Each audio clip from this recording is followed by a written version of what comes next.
Under-19 ప్రపంచ cup 2026 ఫైనల్లో భారత్ కుర్రాడు వైభవ్ సూర్యవంశీ ఆకాశమే హద్దుగా చెలరేగిపోయాడు. హై ప్రెషర్ ఉండే వరల్డ్ కప్ ఫైనల్లో అతి చిన్న వయసులో బరిలోకి దిగిన ఈ కుర్రాడు అనుభవజ్ఞులైన ఆటగాళ్లకు సైతం సాధ్యం కాని రీతిలో రెచ్చిపోయాడు. కేవలం 80 బంతుల్లోనే 175 పరుగులు చేసి స్టేడియంలో ఉన్న ప్రేక్షకులతో పాటు టీవీల ముందు ఉన్న అభిమానులను కూడా మంత్రముగ్ధులను చేశాడు. అతడి ఇన్నింగ్స్ లో 15 భారీ సిక్సర్లు, 15 ఫోర్లు ఉన్నాయి. అంటే అతను చేసిన మొత్తం పరుగుల్లో 150 పరుగులు కేవలం బౌండరీల రూపంలోనే రావడం అతని విధ్వంసానికి నిదర్శనం. వైభవ్ బ్యాటింగ్ శైలి చూస్తుంటే ఇంగ్లాండ్ బౌలర్లకు మైదానంలో ఎక్కడ బంతి వేయాలో అర్థం కాలేదు. మ్యాచ్ ప్రారంభంలో ఆచితూచి ఆడిన వైభవ్ 32 బంతుల్లో తన హాఫ్ సెంచరీని పూర్తి చేశాడు. అయితే ఆ తర్వాత గేరు మార్చి విశ్వరూపం ప్రదర్శించాడు. తదుపరి 50 పరుగులను కేవలం 23 బంతుల్లోనే పూర్తి చేసి సెంచరీ మార్కును అందుకున్నాడు. ఇక్కడితో ఆగకుండా సెంచరీ తర్వాత కేవలం 16 బంతుల్లోనే మరో 50 పరుగులు రాబట్టి 150 మైళ్లు రాయిని దాటేశాడు. ఇంగ్లాండ్ బౌలర్లు తలలు పట్టుకునేలా చేసిన ఈ 14 ఏళ్ల సెన్సేషన్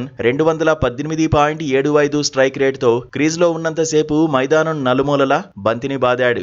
డబుల్ సెంచరీ దిశగా దూసుకుపోతున్న వైభవ్ చివరకు ఇంగ్లాండ్ బౌలర్ మన్నీ లమ్స్డెన్ బౌలింగ్ లో క్యాచ్ ఇచ్చి పెవిలియన్ చేరాడు. అతను అవుట్ అయినప్పుడు ఇంగ్లాండ్ ఆటగాళ్లు సంబరాలు చేసుకోవడానికి బదులు వైభవ్ దగ్గరకు వచ్చి అతని అద్భుతమైన పోరాటాన్ని ప్రత్యేకంగా అభినందించారు. ఈ ఇన్నింగ్స్ పుణ్యమా అని భారత్ నిర్ణీత 50 ఓవర్లలో 413 పరుగుల భారీ స్కోర్ సాధించింది. చిన్న వయసులోనే ఇంతటి ధైర్యం, టెక్నిక్ ప్రదర్శించిన వైభవ్ సూర్యవంశీ భవిష్యత్తులో టీమిండియా స్టార్ బ్యాటర్ గా ఎదుగుతాడు అనడంలో ఎలాంటి సందేహం లేదు.